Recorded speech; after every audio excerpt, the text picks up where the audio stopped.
title of Barbara Honegger's presentation is Eyewitnesses and Evidence of Explosions at the Pentagon. She'll be speaking for 25 minutes. Our panelists will then have a further 10 minutes for their questions. Barbara Honegger.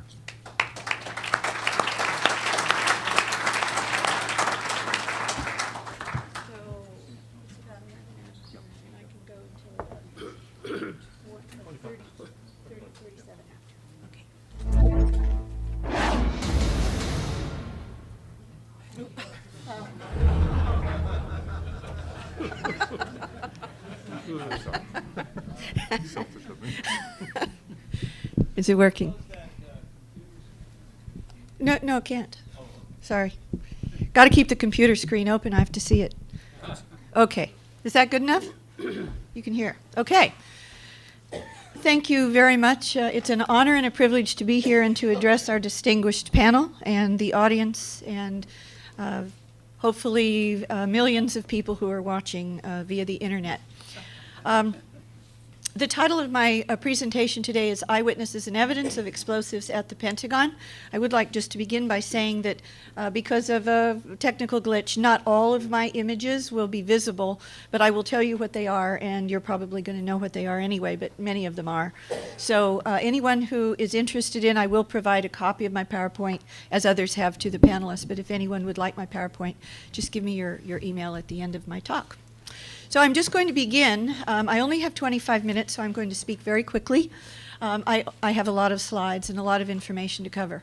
For those who might not know, probably every one of you do, but I'm just going to give a thumbnail sketch of the official story of 9/11 at the Pentagon. The official story, as represented in the 9/11 Commission report, is that it was a surprise Pearl Harbor-like attack, which was claimed to be a kamikaze plane attack, on the west outer wall of the Pentagon by Arab Muslim terrorists who, it is alleged, were in control of Flight 77, a large commercial 757 airliner, and the claim is at exactly 9:37 and 46 seconds, it diagonally penetrated through 3 of 5 rings to the inside of the middle ring only, causing a single exit hole on the inside of the middle C ring. So that is the official narrative of 9/11. Now this happens to be one of the images that you cannot see. This was simply an aerial of the Pentagon, and probably most of you do know. I was going to use my pointer here to show you exactly where the plane impacted. But for those of you who don't know, the west side of the Pentagon, the official story claims that Flight 77 came in at an oblique angle and did not hit the building straight on, but came in at an oblique angle.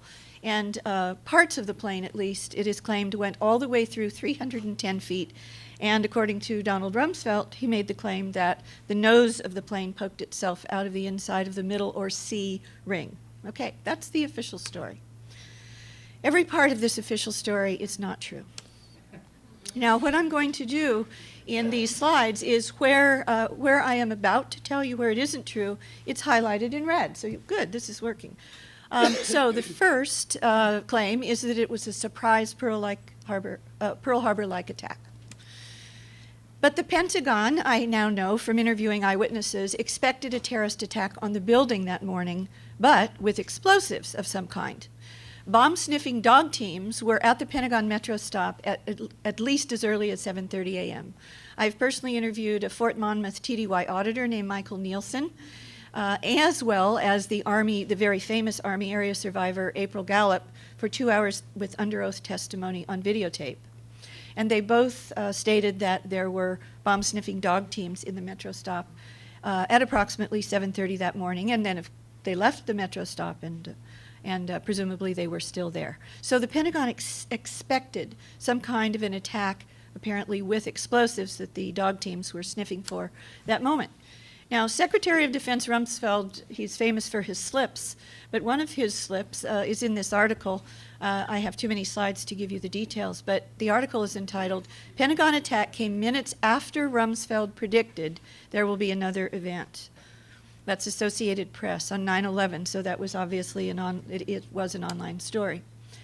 Now, I just would like you to know that based upon another very high-level interview I did, it is simply not the case. The 9/11 Commission claim that Donald Rumsfeld simply couldn't be found on 9/11. Nobody really believes that anyway, but I now have insider evidence from eyewitness testimony that that is in fact not true.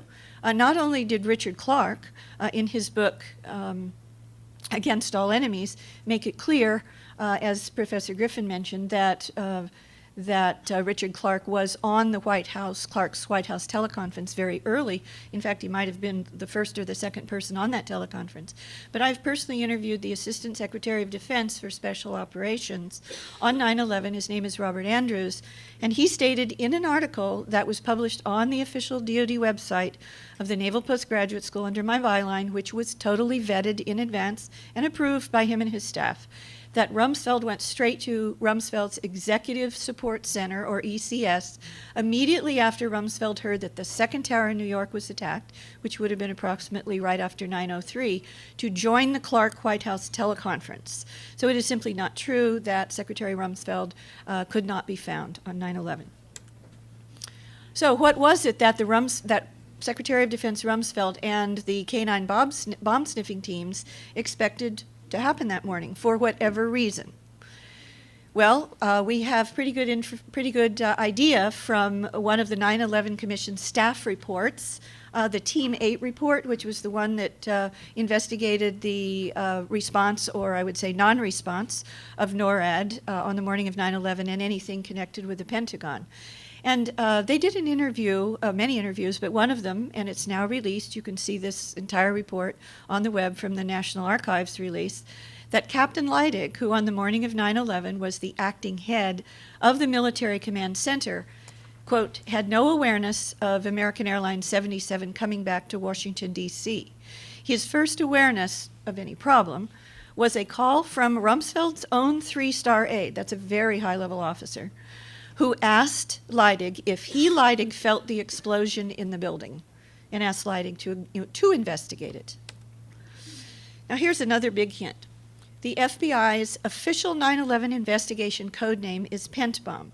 Now, you heard this from Lori Van Auken in the very first testimony of these hearings yesterday. Now, what Lori mentioned on her videotape testimony was that the FBI had told her, as she recalled, that Pentbomb that the bomb at the end stands for the exploding planes being used as bombs. But that is not what Monica Gabriel told me, another one of the Jersey girls. She told me that when they met with the FBI, that the FBI told them that all of the FBI investigations end in bomb. Well, this is blatantly false. The anthrax investigation of the FBI, for instance, is codenamed Amerithrax, not Ameribomb. So the FBI simply lied, apparently, to the Jersey girls. And interestingly, the Pentbomb codename and the translation of the BOM in the codename for the word bombing was just the other day confirmed again by still FBI Director Robert Mueller in Time magazine just this May 9th. The FBI's SIOC Strategic Operations Center filled to capacity on 9/11 and remained that way through Pentbomb, the FBI's cryptonym for Pentagon, Twin Towers, and bombing. Now that's very fascinating because the official story, of course, in the 9/11 Commission report and all the media that follows their lead is that bombs really weren't involved at the World Trade Centers or the Pentagon or any kind of explosives, secondary explosives on 9/11. So back to the bottom part of the screen, you see at the bottom it says in red, inner wall of the C ring. It is simply not the case that whatever caused the damage on the inside of the Pentagon only penetrated to the inside of the C-ring. It is simply not the case, as we are about to see. And that is the official story, that Flight 77 impacted the outside of the outside E-ring, penetrated through the second D-ring, and then penetrated parts of it somehow through, just poked its nose or something, some part of the plane, some heavy part of the plane through the inside of the C-ring. That is simply not true, that is the extent of the damage. There is, in fact, major damage and deaths in the innermost A and B rings of the Pentagon in the West section. For instance, in the A ring, I did, again, going back to the interview I did with Assistant Secretary of Defense for Special Operations on 9/11, former top Army Green Beret officer Robert Andrews. He told me, quote, "My aide and I had to walk over dead bodies on the inside of the A ring. And I have brought with me my sworn testimony. I've done a jurat affidavit sworn testimony, which I will copy and provide to the panels from my entire testimony, but this is the gist and the nugget of that testimony. Secretary of Defense for Special Operations on 9/11, shortly after the second tower was hit, and before he ran up to join Rumsfeld in Rumsfeld's own video teleconference center across from Rumsfeld's own office, probably around 9:15 to 9:20 he got there, Rumsfeld was still, as he had been right after 9/03, on the teleconference, the White House teleconference with Richard Clark. And then we have Lisa Burgess, just one other example, Stars and Stripes reporter. She said, "I was walking on the Pentagon's innermost corridor across the courtyard when the incident happened. I heard two loud booms, one large, one smaller, and the shock wave threw me against the wall." So there were obviously violent events that were happening, although we don't know the precise time, and I will get into the critical evidence about the time of the real first violent event at the Pentagon a little bit later in my talk. The B ring. A Marine major to the Washington Post. This was in an article. And by the way, my paper for the panelists will be available to anyone after the presentation and after the hearings, and will have all of the references for you so you can see these quotes for yourself. So a Marine major to the Washington Post, that Post article shortly after 9/11, the B ring between the fourth and fifth quarters was decimated. Now the B ring is just second in from the inner courtyard. It's a whole ring in from the C ring. And we've already seen there were dead bodies and damage in the A ring as well, just inside the courtyard. The B ring between fourth and fifth quarters was decimated. The heat was so intense you couldn't go in. Marine major to the Washington Post. The Pentagon Rescue Team testimony on 9/11. Quote, "When we got into the building, we started to feel the heat right away, and as we walked deeper down the hallways," deeper means, and I've confirmed this with many people who work in the Pentagon, deeper means deeper towards the center, towards the courtyard, away from the alleged impact point. Further towards the center, it was just fire everywhere. Not so much smoke there, but fire all around us. You couldn't see the plane, just debris wherever you looked. In the C ring. Now the C ring is where the official story says the nose or some heavy part of the plane just barely popped through the inside of the middle or C ring. But there is good evidence that that inner C ring famous exit hole was also made by some kind of explosives, probably shaped charge explosives that were put on the wall. This is one of many photographs that were originally from the Department of Defense that are available on the web. Mechanical engineer Michael Meyer has stated categorically, I'll give you his exact quote in a minute, that a round, clean, so-called, in quotes, exit hole is like the one seen here at the inside of the C ring, is the signature of a shaped charge explosive and definitely cannot be, he said it was impossible, from an impact from any kind of plane debris, nose, heavy piece, otherwise. Meyer spent years in aerospace, structural design, and the design and use of shaped charge explosives. He, quote, "It is physically impossible for the C-ring wall, the so-called exit hole, to have failed due to the impact of plane debris of any kind in a clean, neat circle like that." Shaped charge explosives, just so that you know, if you do the research on the web or in libraries, they can create a molten jet of plasma that can travel at up to 20,000 feet per second, extremely fast. And there are witnesses, a number of them inside the Pentagon. You can you will read their testimonies in my paper, who described an incredibly fast-moving, they called it a fireball with a tail. Now, the next part of the official story of 9/11 at the Pentagon is, as I mentioned, that there was an oblique or diagonal impact on the outside of the outer wall of the west side, and that diagonally impacting plane and or parts of it after the first part of the penetration, this is the official story, penetrated through only 3 of the 5 rings. Now, and this is another one of my slides where you don't have the image, but that's okay. because all it does is goes back to the original slide, which showed the impact, the approach of the alleged plane into the outside wall of the west side of the Pentagon. And I simply make the point that if a plane or any object, any impactor, would come in at an oblique angle, which the official story says, and goes diagonally through 3 rings, that you're not going to have a perfectly round exit hole. If it's the front of a fuselage or even a round engine, it would have to impact coming perpendicular to the wall. It would be an oblique type of hole. It wouldn't be perfectly round. That's another argument besides Michael Meyer saying that it is physically impossible. There is also many witnesses to absence of plane debris outside the C-ring exit hole, despite the official claims. For instance, Terry Mitchell of the Audiovisual Division of ASDPA, quote, "I didn't see any evidence of an aircraft down there."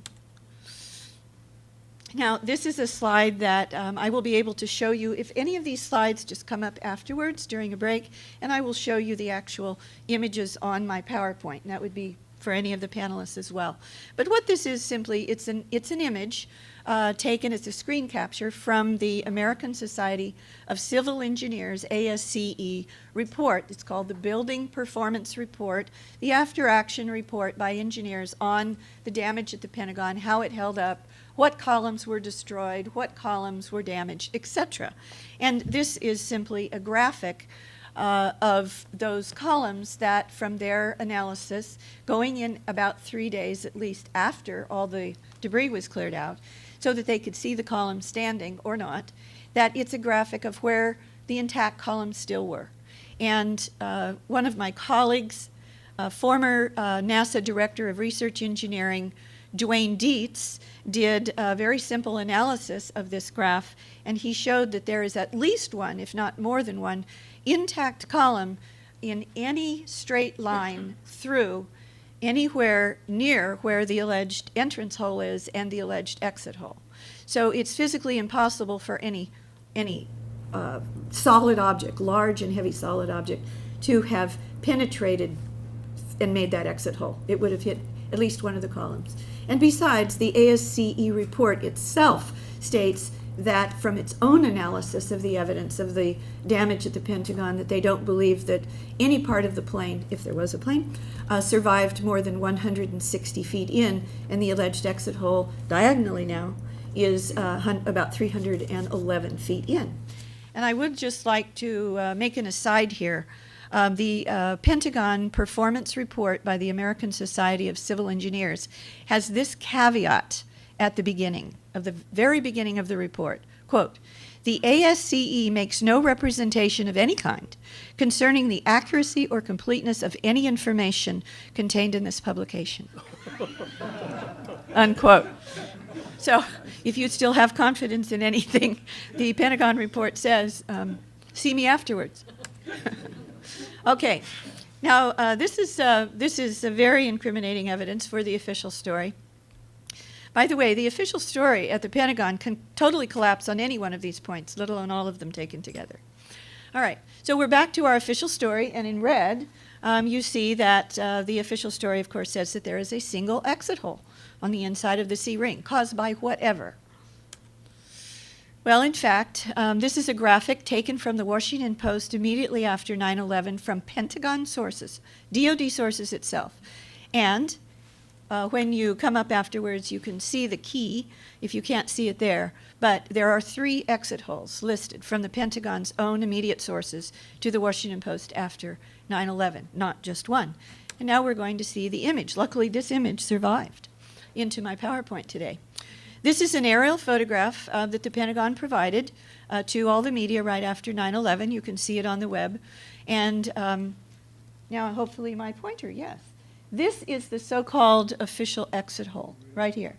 But there are 2 others that in turn perfectly match these 3 so-called exit holes from the Pentagon's own release data. And here it says exit holes, plural. And those positions match. So it is impossible for there to have been 3 C-ring exit holes to have been caused by any kind of an impactor or penetrator, regardless of what it was. Now, eyewitnesses to inside explosions in the outer 3 rings of the Pentagon. We're going to start with the outside E-ring, which the official story says a plane impacted. April Gallup, a very famous witness. I have done a 2-hour under oath videotaped interview of April Gallup. In that under oath 2-hour sworn statement to me, she states, and I'm summarizing, of course, there were huge explosions the second that she, April Gallup, hit the on button on her computer in the E-ring. She said, I thought it was a bomb. There were 2 explosions. You saw earlier there was another witness who said there were two loud sounds, 2 explosions.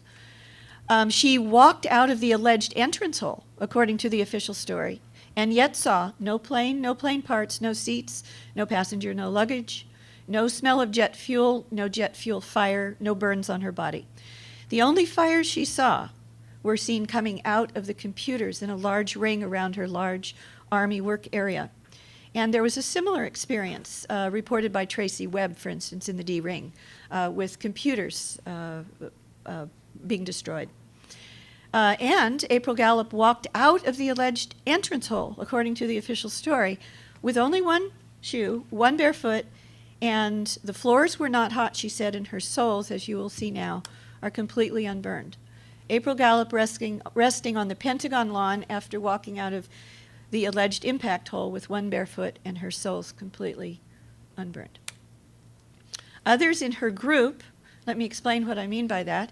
April Gallup has a group of other survivors of the Army area and close to it whom she meets with. I have not interviewed those people, but I believe her. And hopefully in the next hearing that we have, where we can put hopefully witnesses under oath, that some of those brave witnesses will be able to come forward. Other witnesses who work close to the official story impact area, whom Gallup meets with in the Washington, D.C. area where she lives, quote, did not see anything of this nature as well. I have not talked to anyone yet who said that, which means they saw evidence of any parts of a plane or anything related to a plane inside that area of the building. Documentary producer Judy Rothschild was allowed inside access shortly after the attack. Quote, there weren't seats or luggage or things you find in a plane. Now, high-level reports. By high-level, I mean high-level officials and highly credible witnesses. Reports of inside explosions at the Pentagon. The acting head, as we've seen, of the National Military Command Center at the Pentagon itself, Captain Leidig, was asked if he felt an explosion in the building by Rumsfeld's own top aide. Naval Command Center, first floor, D-ring. D-ring, again, is the second ring in from the outside. Quote, Lieutenant McGowan, it sounded like a series of explosions going off, a series of bombs exploding, similar to like firecrackers when you light them. You just get a series going off. Bum, bum, bum, bum, bum, bum, bum, which reminds you of the testimony of some of the Naudet brothers in the Naudet brothers' famous video of the World Trade Center when he says it felt like bum, bum, bum, bum, bum, bum, bum. Lieutenant Kevin Schaefer, the entire command center, he's referring to the Naval Command Center. The entire Naval Command Center, which was in the West Wedge first floor, exploded in a gigantic orange fireball. I felt myself being slammed to the deck by a massive and thunderous shock wave. Additional witnesses and evidence to inside explosives. Army Fort Monmouth Auditor Michael Nielsen, I've mentioned him before. Hundreds raced down the hall past me and out the south side exit shouting, it's a bomb, bomb, it's a bomb. And multiple witnesses smelled cordite, which is definitely not jet fuel, doesn't smell anything like it. Inside explosives would explain why there was no advance siren or evacuation, which was one of the complaints in April Gallup's lawsuit against Rumsfeld, Cheney, and Myers. There was no seismic signal from any kind, no significant seismic signal from any impact at the Pentagon, anywhere close to it, from between an hour before the alleged official story time and 1 hour after. And let me just point out that at the official narrative states that there was a over 2 Richter scale seismic signal for alleged impacts, allegedly from impacts of planes dozens and dozens and dozens of stories high in the World Trade Center buildings but no comparable significant signal at the Pentagon when the official story of 9/11 says that a huge 757 airliner impacted just above the ground. There's the seismic record. It is impossible for foreign terrorists to have planted explosives inside the Pentagon in any ring. The official story collapses. Therefore, foreign terrorists did not attack the Pentagon. The official story is false.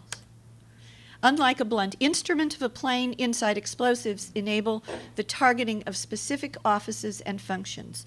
I'm going to quickly skip over this. It will be in my slides for the panelists and anyone who wants to see it, because I see I have to go quickly to my conclusions.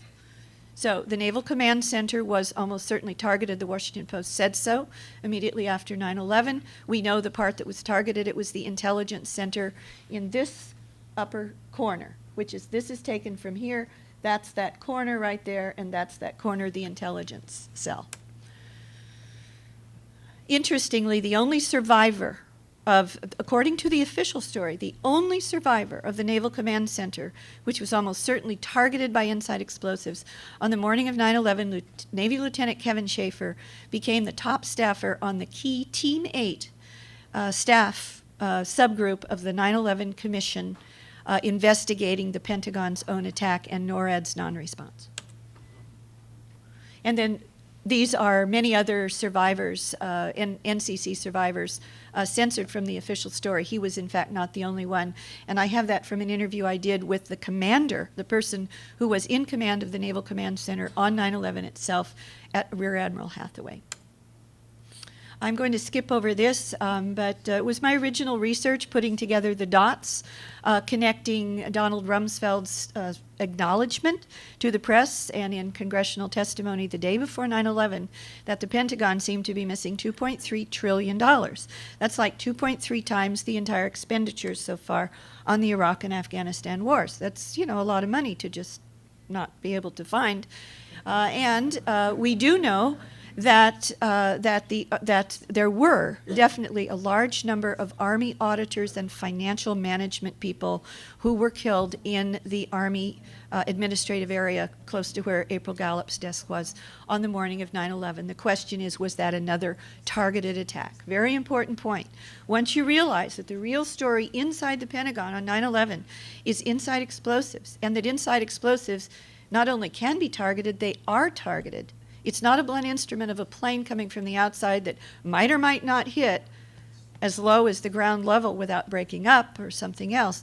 Once you realize they're inside targeted explosives, then the light goes off and you can look at other areas that were targeted and why. Same as Professor Zerbegka pointed out, that there might have been reasons to target the particular floors with airplanes and perhaps inside explosives as well at the World Trade Towers on 9/11. Outside terrorists would have targeted the Pentagon roof, obviously, and easier to hit command areas, for instance, where Rumsfeld and Myers worked. Not the National Command Center, or the Naval Command Center, not the CNO Intel plot, which is another apparently targeted offices, or even the sparsely populated entire West Wedge, where the official story says that a plane impacted at almost ground level, because that's precisely the one side of the 5 sides of the building, the approaches to the building, that had the most physical obstacles in the way: a hill, an antenna, light poles, cyclone fence, and large cable spools that are in advance. The government lied about inside explosions. Do you think it's telling the truth about the one and most famous outside explosion in the 5 famous frames from the 2 videotapes of the security cameras in the parking lot of the Pentagon? That the videotapes were released in the Moussaoui trial in August of 2006. Probably not, and in fact, we know not. And how do we know not? It's the wrong date. Has anyone ever noticed that security camera video says September 12th, and it's also the wrong time? Now, it is important to know that that is one of the 5 famous leaked frames. Those were leaked in early 2002, and the Moussaoui trial didn't release the videos of which these 5 famous frames were taken in one of the 2 videos that were close to each other in the parking lot until the Moussaoui trial in 2006. Okay, so what we do know is that the wrong date is on The leaked slides, which we do know that these 5 slides or these 5 frames came from one of those 2 security camera videotapes in the parking lot that were released 4 years later in the Moussaoui trial. But when they were released in the Moussaoui trial, there is no date. So if you were going to, why would someone put out the famous 5 frames with the wrong date if they were trying to support the official story? And yet this is the image in 2002 that was on the front page of every newspaper in the world, allegedly proving that the Pentagon was indeed struck on 9/11. And of course, as we all know, these frames do not include any image of a plane. The 85 videos that were confiscated by the FBI, there was an FOIA request. The FBI FOIA officer was honest and did an analysis of those 85 videotapes and came back to the person who requested it, just a common, regular citizen like you and me, who we can all put in FOIA requests.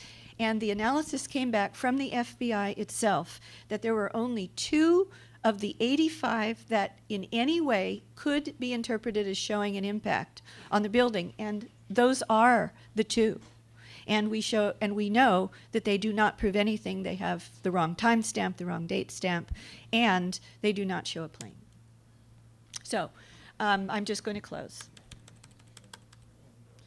In my presentation, there is proof that the official story time of the attack on the Pentagon, which was taken from the flight data recorder, which is almost 9:38, is flatly false. I have independent, compelling, converging lines of evidence from clocks, April Gallup's stopped wristwatch, and many, many, many other witnesses and physical evidence that the first violent event at the Pentagon happened over 6 minutes earlier, just after 9:30. So, in conclusion, the official story at the Pentagon completely collapses on any single one of the data points that I have proven to you today, in my opinion, that you tell me if you think I've proven my case. But it collapses on any single one, and I believe I've already shown you at least a dozen of those. So what does that mean? The bottom line is, I've been able to show you that the official story at the Pentagon is false without even having to address the question of if there was a plane, what path the plane came in on, etc. You don't need to even address that controversy that still exists in the 9/11 truth movement. We can have consensus that the real story of 9/11 at both the World Trade Center and the Pentagon is in fact inside explosives. Thank you very much.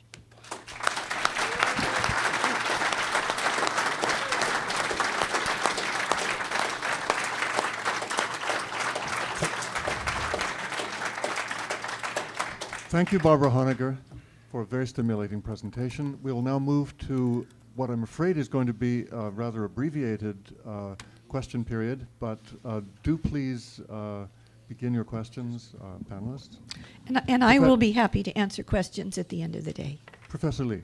Very quickly, and thank you for an absolutely stunning presentation. Thank you. Of tons of new material. Are you? Mike. Oh, sorry. Are you saying that the explosions went off several minutes before the alleged impact of the alleged aircraft? Yes, absolutely, and you will see that in my PowerPoint and my paper that will follow. Yes, I just, here's an example. Let me just, in answering your question, I'm glad you asked it. The actual violent time was when April Gallup's, of the first violent event, was when April Gallup's wristwatch went off. It stopped. She has it in her safe deposit box just after 9:30. This is also true of the heliport clock, of the clock in the Naval Command Center in the Navy area. There you see the clock from the heliport right after 9:30, clock from the Pentagon. And the bottom line is, I've even interviewed Alberto Gonzalez. I have him on audio tape telling me the attack happened right after 9:30. The official FAA timeline says right after 9:30. But our famous 9/11 Commission report says that the attack time of Flight 77 was at 9:37 and 46 seconds. Yes, Professor Johnson. Thank you. From your presentation, do we gather that you do not necessarily agree with the notion that a plane actually hit the Pentagon? We were shown pieces of aircraft on video, on television, We were shown pieces of the engine on the ground. We were shown a part of the tail, presumably it was part of the tail. How were these things spread around before the attack? I'm still very confused about that. And also, we had some experts. Could I answer one at a time? Yes, please. Because my memory isn't that great. Okay.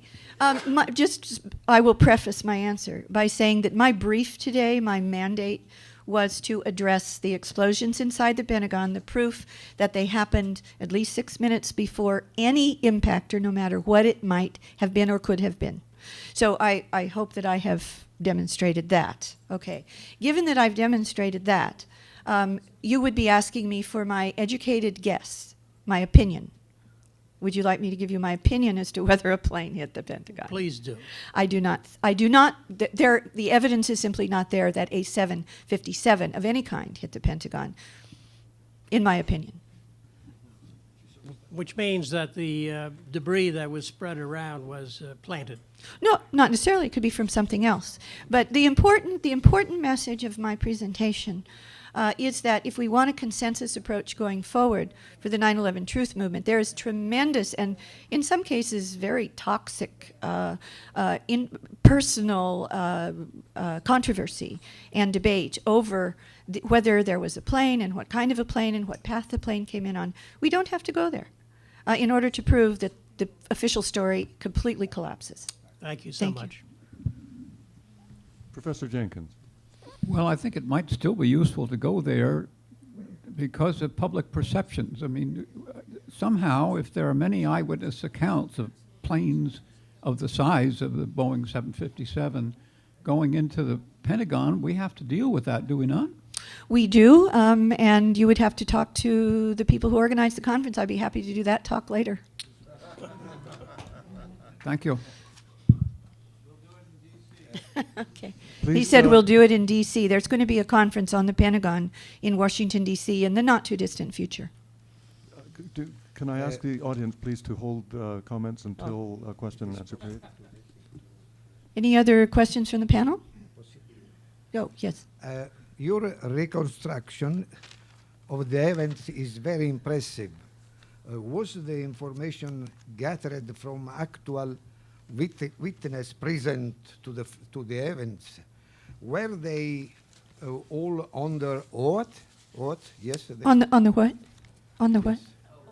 Oath. Oh, were they under oath? Mhm. Oath. Good question. And I'll answer that one. Okay. My research is a combination, of course, of scholarly research, looking at the evidence, and I must say one of my major sources is the best in the world, Professor Griffin's books. But also going to original sources, published sources, the original newspapers, the magazines, and then that gives you ideas as to who to interview. But I was the senior military affairs journalist at the Department of Defense's senior Science, Technology, and National Security Affairs University for 15 years. And during that period, I used that access to interview the actual principals. In the case of April Gallup, whom I consider the most important witness, the woman who was literally, her desk was, according to the official Pentagon Building Performance Report itself, only about 35 to 40 feet from the alleged entrance hole of anything hitting the building, whatever it might have been. And she saw no plane parts, no luggage, nothing, wasn't burned.